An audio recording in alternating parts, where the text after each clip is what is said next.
You're listening to the Heart of Giving podcast with Art Taylor, powered by bbbgive.org. Here we explore the motivations that form the basis of giving and service. We inspire generosity and celebrate the transformative effects that giving and service have on the human spirit and on community. The conversations featured on the podcast also uncover giving strategies that educate and provide tools to help listeners make impactful gifts of both their time and money. We hope you enjoy this episode. Welcome to the Heart of Giving podcast, powered by bbbgive.org.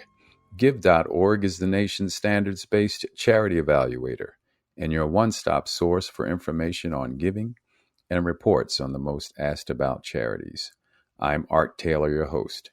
Today we're going to hear from three individuals who will be sharing their passion for education. We thought this was an important episode to do because we're right now at the beginning of the school year, and most people's attention will be focused on getting young people and even older people back into the educational process. And we all have our own sense of why education is important, but we also don't necessarily contribute in any way to supporting organizations that provide education, whether that be schools or nonprofits. And many of us yet have a passion to do so. So I thought it was important to hear from people who are contributing in some way to educating either our youth or adults. And it's not necessarily K through 12 education or college education. It's education of all kinds. And I thought it was also important to share how they are going about supporting people who are particularly disadvantaged when it comes to education. So today we're going to hear from them. And I know that you'll get great value out of hearing their stories, both in terms of how they came to education as a passion and what they currently are doing to make sure that all young people and learners of all ages have what they need to get the most out of their lives. So let's start off with Dan Porterfield, the president and CEO of the Aspen Institute. There were a couple different factors brought me into education from the very early in my life. The first is that my mom was a single mother who was working in the day and going to college at night while raising me and my sister, Kate. And so I was exposed to the passion that she had for continued adult learning at a time when she had so much else on her plate trying to make ends meet for me and my sister. That was a big influence. And I think I got my sixth grade degree at the same time she in her 30s got her college degree from then Towson State College, now Towson University. And then, like other single mothers, every time she got a degree, she was looking for the next one. And so she went from being a undergraduate at Towson to a master's degree student in history at Towson while also teaching in the day. And she was so good that she then was offered a position in the doctoral program at University of Maryland, where she got her PhD in history. And she got that degree when she was in her 40s, and I was then a student at Georgetown University. And so the big influence of my life in terms of understanding the power of education to allow a person to develop the greatness that's inside of them came from watching my mom labor joyfully for more than a decade to get her undergraduate, master's, and PhD degree. And then the dissertation that she developed at the University of Maryland was on a topic that was novel and was viewed by some as not history even. It was about the story of prostitutes in the American West, the making of the outward move of the country all the way to the Pacific Ocean. And as people went out looking for oil and or gas or whatever, and starting small towns, one of the first things they did was trafficked women out to be on the frontier. And, looking back, what that story tells us is that when a person from a modest economic background or from a marginalized community gets an opportunity to pursue education all the way to the top of their aspiration, inevitably they will bring a perspective into scholarship that didn't exist before that person's ascent. And in my mom's case, she helped to remake the very definition of American history. She went on to write other books about women prisoners in the American West and about the lives of homemakers in the American West and nuns in the American West. And I have to believe that all of the scholarship she contributed to the story of American history has inspired other women from underrepresented backgrounds to make their contributions to the evolving understanding of what it really is, the American experience in its fullness. The other thing that made a big difference in my upbringing and my love for education was that I had great teachers in elementary school at Northwood Elementary School in Baltimore and then at St. Paul's School and Loyola High School in Baltimore, who saw me as an individual and helped me to develop a growth mindset, the belief that I could learn, and who encouraged me to bring my values into education in any way I could. And I think that idea of being seen and heard and valued by people that we respect when we're young can be tremendously motivating to believe in education. And then finally, when I was both in high school and at Georgetown as a younger person, I worked in a hands-on way to develop programs that helped low-income students pursue educational opportunity and to have kind of big brothers and big sisters who would accompany them on their own journey. Partly I did that through creating integrated basketball teams in Baltimore that played in all white or all black leagues. I also worked with court supervised youth in Washington, D.C., and then with recently arrived immigrants in Washington, D.C. And from all that hands-on direct experience, trying to activate among young people their motivation and drive to see education as a pathway for a life they would like to lead, I became convinced that was what my calling was to do that for my career. It's kind of hard to talk about education in this country unless you talk about race to some extent. Exactly. Many of the people who are lacking in access to some of our most selective colleges and universities are people of color. Not only people of color, as we found out, but there's also been a lot of work done, and you've been leading a lot of that work to try to change that. One of the big initiatives may have started when you were president at Franklin and Marshall. Why don't you tell some of our guests about some of the work we did there? Well, thank you, Art. And of course, you were very much a part of that work as a trustee of the institution and as an alum who was a role model for students, faculty, and other alum alike. So when I was at Georgetown, I worked closely with President Jack DeGioia and others on all kinds of projects and initiatives to help Georgetown live its identity as a Jesuit institution to try to promote a better world. One of the ways we did that was by building a financial aid program that was strong enough that Georgetown could admit students without looking at their financial background and then meet their full demonstrated financial need. And that was pretty challenging for Georgetown to sustain fiscally, but it's been able to all these decades. And it was probably the critical strategic gesture that allowed Georgetown to rise from a regional institution competing with other regional schools to a national institution, because it attracted a national student body and a base of talent that then caused the whole educational experience for all students to rise. Financial aid at Georgetown directly related to the institution's growing academic excellence. This is true of almost all of the major schools that have big financial aid programs. And so when I came to Franklin and Marshall College, it was at a time when a consensus was starting to develop among faculty, trustees, senior colleagues that F&M could and should invest much more in its financial aid program. And during the years when I was there, we tripled our financial aid budget. we committed to our students that we would meet their full demonstrated financial need with a financial aid package that was predominantly grant, but it could also include a modest loan and some work study opportunity. And then we would go out and recruit students affirmatively from all around the country, from a much wider array of schools, neighborhoods, communities, regions than the school had traditionally when it kind of grew up as a school focusing on East Coast students to great success.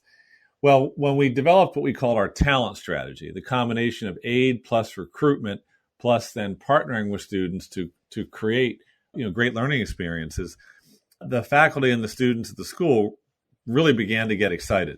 And that's because by investing in our need-based financial aid program, we were able pretty quickly to triple the percentage of low-income students in the school, which meant more or less tripling African-American students, immigrant students, rural white students, Latino students. Everything tripled. And as we were tripling, the academic performance of the student body as a whole was getting stronger and stronger in terms of student retention, grades, and then extraordinarily, we began to see that our low-income students were outperforming upper-income students as the highest GPA earners and winners of prestigious scholarships. And that all happened fast. It happened fast mainly because this country has millions of very talented students in every community and every zip code. And if the top colleges can get into those schools and communities, build trusting relationships, and offer admission packages that meet the students' financial needs, the learning will pretty much take care of itself. There's always more to do to create an environment that facilitates student belonging. But bottom line, if top schools put their money in financial aid and go out and recruit talent, there will be benefits to all students in the school as a whole. And so that was the F&M story. And then supported by our board and others, we then partnered with Bloomberg Philanthropies to create the American Talent Initiative, through which now more than 130 highly selective colleges and universities have together committed to sort of joining the F&M project of increasing enrollment of Pell Grant students in their schools. And the goal of our collective is to increase by 50,000 the number of Pell Grant students enrolled in any high graduation rate school. We're defining that as 70% or higher by the year 2025. I do have to ask you about this slide back as a result of COVID. And what do you think colleges and universities will need to do now, particularly ones that have suffered financially as a result of COVID, to keep this initiative going and strong and to provide these opportunities for young people and access? How do we do it financially, Dan? I think that's what maybe a lot of colleges are struggling with.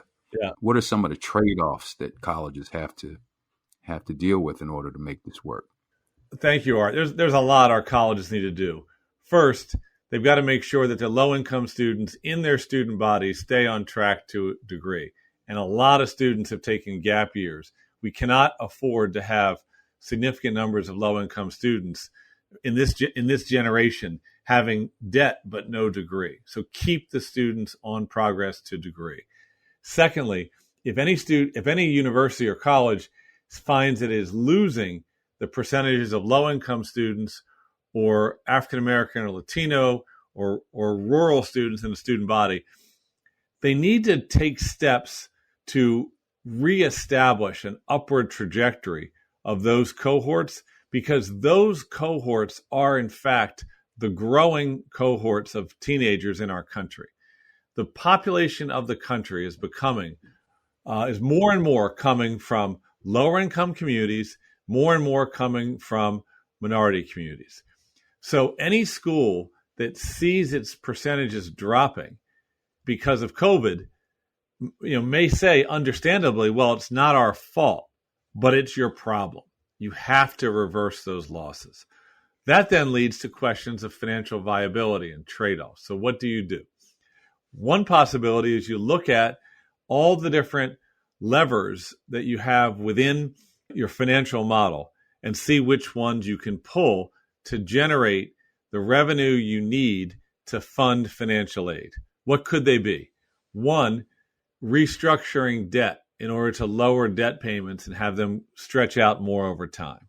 Two, increasing enrollment in order to generate more partial or full payers, and it's probably partial payers. Three, look at some of the ways that money is spent and make decisions to spend less or to spend down on features of an academic environment that are valuable, but in the immediate moment are not as valuable as financial aid. That might mean putting certain kinds of hires on hold, or it might mean reducing expenditures on aspects of an academic environment like the co-curricular learning. It could mean delaying construction projects, all perhaps painful but necessary in order to avoid a school losing momentum in educating the rising generations in the country. Finally, all of our colleges and universities should be advocating for their donors to invest in people and student financial aid, because the investment in people is the investment in the school's 60-year future, because those financially aided students are the alumni and alumni of tomorrow. And we should all be calling upon the federal government to act upon proposals that many in higher education have been calling for a while, to double the Pell Grant from effectively $6,000 or so per student to at least $12,000 per student.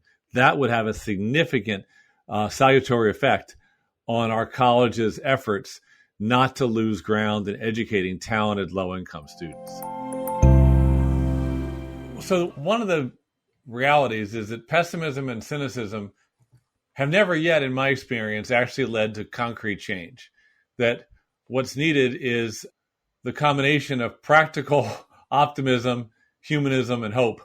And so that's what I try to bring to my efforts and try to support people that have those same commitments. It's especially important that we engage with the young in such a way as to help them to believe that even acting alone, they can make a difference in the lives of others, in the one and the many.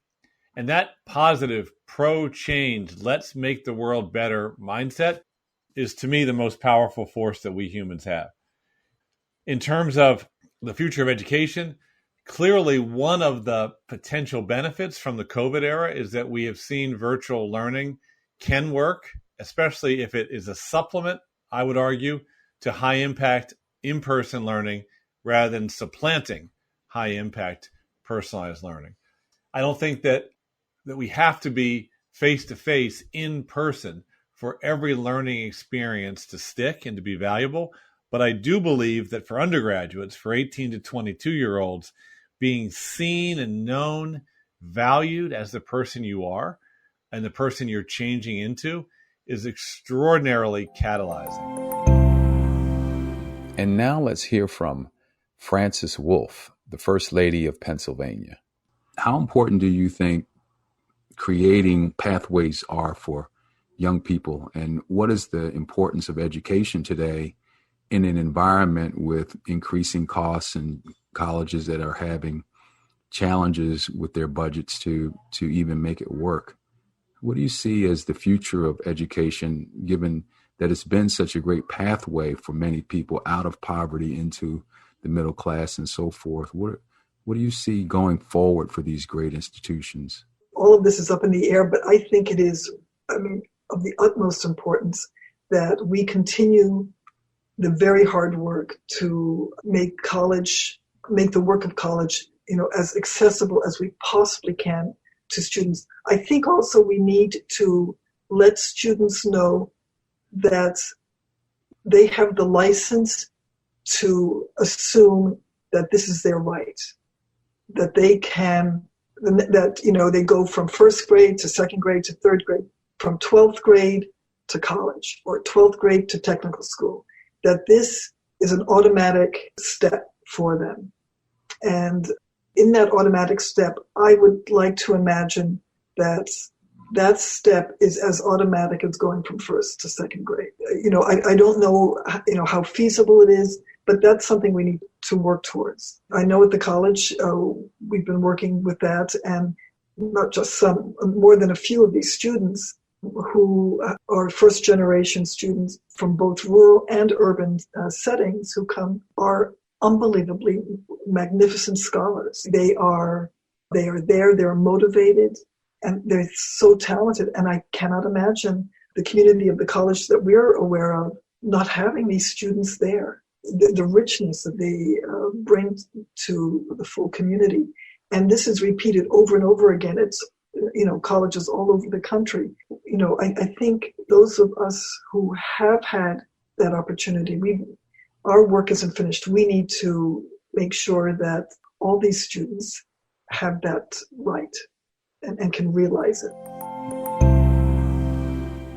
Francis, there's a lot of suffering going on in the world right now for a lot of reasons, but we can certainly say that the pandemic has shifted a lot of our attention away from things that we would normally be doing and supporting to really addressing how to best get out of the situation that we're in, how to best tamp down the effects of the virus. And I've been saying to a lot of people that the effects of this are not evenly distributed. There are some people who live in environments where they don't have to feel the effects so much.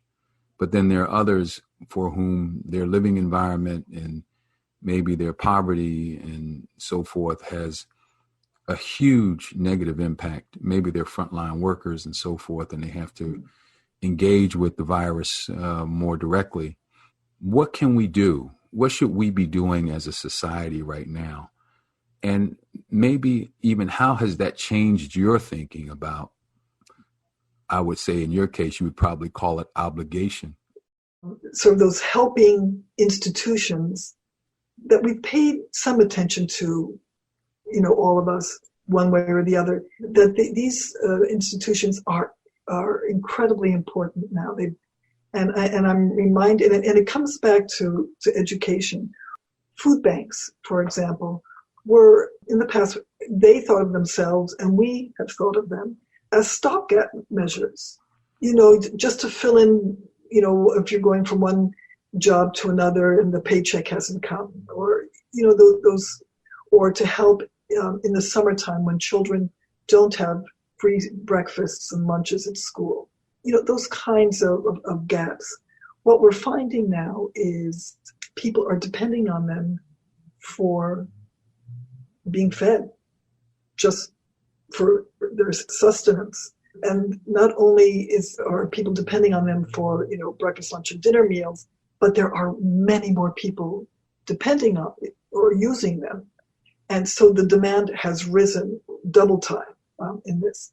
When you look at of people who are we call food insecure, a lot of them are people who are, working a couple of jobs, who are going or had been going to putting together courses, college, community colleges, night classes. Their attempts to put together an education for themselves is being threatened because they're having to choose between finding, keeping the job they have or multiple jobs, to choose between food, to choose between rent, to choose between healthcare. And all of these things come and they all threaten the health of the social health of the family, the physical health of the family, but also their ability to move on, their ability to train themselves for something else, their ability to educate themselves for other jobs. It's all part of a full package. And when one is weakened, the whole thing is weakened. And that is something that both my husband and I are, very aware of. What's interesting, a while ago I visited a school. In my memory, it was, a classroom, middle school age. The principal said that a local company had provided every, let's say, 8th grader with an iPad to be used in school. And we said, oh my gosh, that's wonderful. And he said, yeah, but, our school district has real serious budget issues. we can't afford to link up to the internet. Wow. We need to step back and start right basic. Can you afford to turn on the lights? Just start that way. There are other ways that children are being affected. In New York, Martin Library, and I was on the board of that for many, many years a while ago. And one of the programs they have are after-school programs, and children can go there after school and do their homework with their classmates around. But there are people there to help them, sort of tutors, library staff, who help them, which I think is, really, really helpful because, they're doing it, there's a context, a real support system there for them. But right now, that doesn't exist. I don't know whether they're going to reopen that, once schools open, whether the library itself would, open first of all, and whether they'll, have that program. But that's a York County, Martin Library program. There are probably others, so many others multiplied many times over in all different communities. But that's another thing that's being threatened, another area of help for students. We need to, really work hard to get the incidence contracting this virus, way down. And then we can get back to normal. Then we can, get back to these programs. But right now, we're at a tipping point. Well, Francis, some people look at giving as a sacrifice or volunteering their time as a sacrifice. And maybe to some extent it is. But you mentioned something a minute ago that I want to explore, which was that you got so much out of it. You learned so much. How do we pass that understanding on to people who may be on the fence about giving? I mean, giving isn't at a base level. It's not a logical thing to do. It's not logical to take something that you have and simply give it away, something that you worked hard for, and give it to someone else. But there are benefits to that, aren't there? There are, but I don't look at it as us and them, whether them are people or organizations or institutions, because we are them. Mm. All of us have been beneficiaries of all kinds of organizations. We've been helped in so many ways, of libraries, of hospitals, of schools and colleges, art institutions, museums, theaters, maybe some nonprofits. We've all been helped in different ways. We've taken advantage. We've used all of these institutions and organizations in different ways at different times in our lives. So we're giving to us. So unless I'm sacrificing for myself, that's how we want to put it. We're helping ourselves by helping someone else.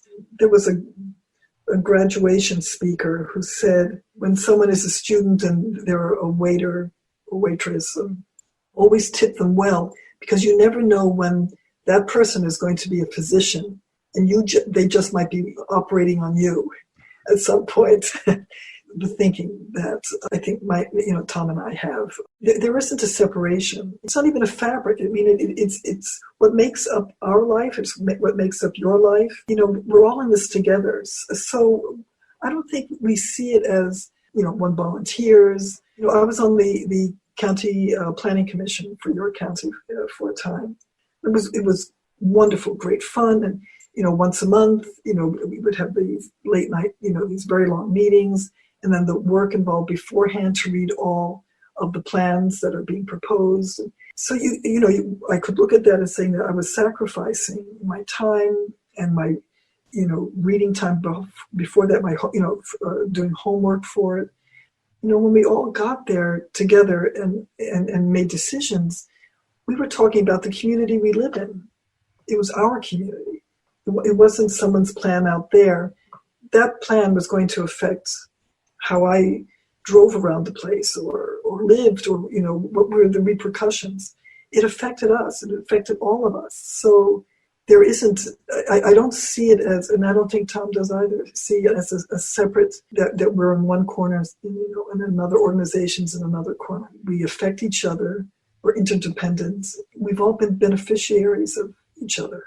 So the next step is we roll up our sleeves and help each other.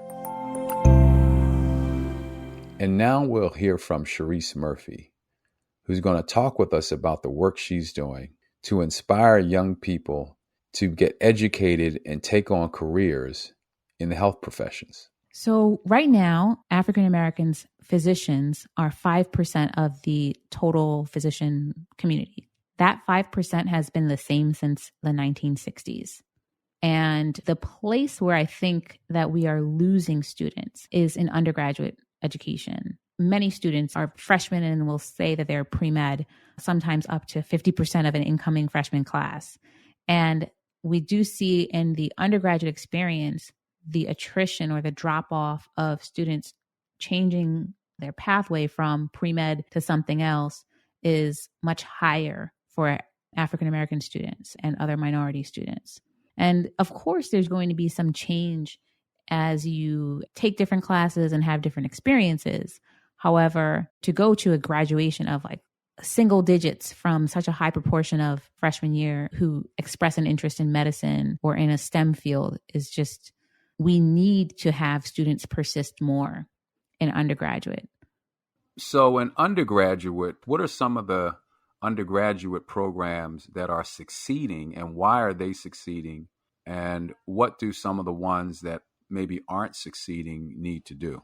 Like with many problems, there's multiple factors. But we do see, for example, Xavier University in Louisiana has been turning out 50 or more applicants to medical school, Black applicants to medical school every year. Now, Xavier is known for its pre-med curriculum and their success, but they're also a historically Black college. And so there's been a lot of talk about the role of HBCUs in many, many issues, and particularly in medicine and in this issue.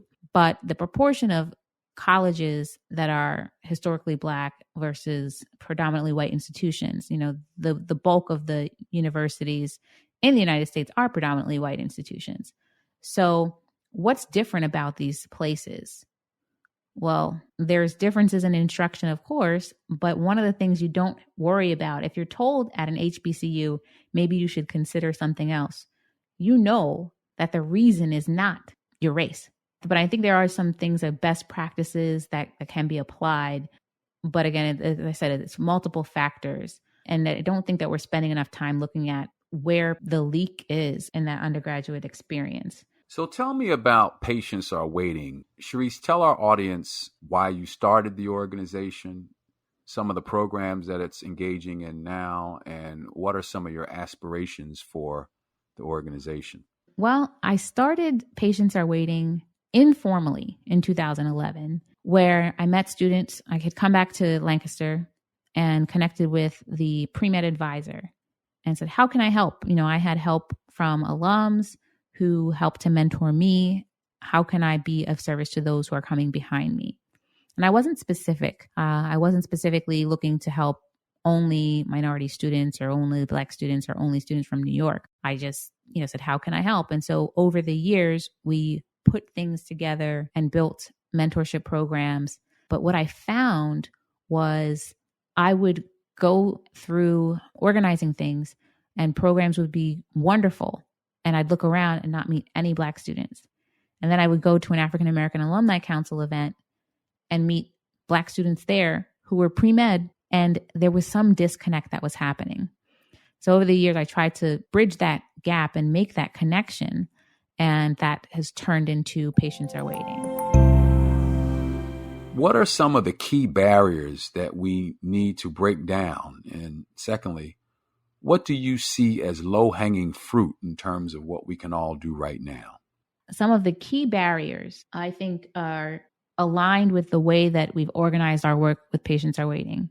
We talk about increasing the pipeline of minority clinicians. And so everyone knows a child or sees a child.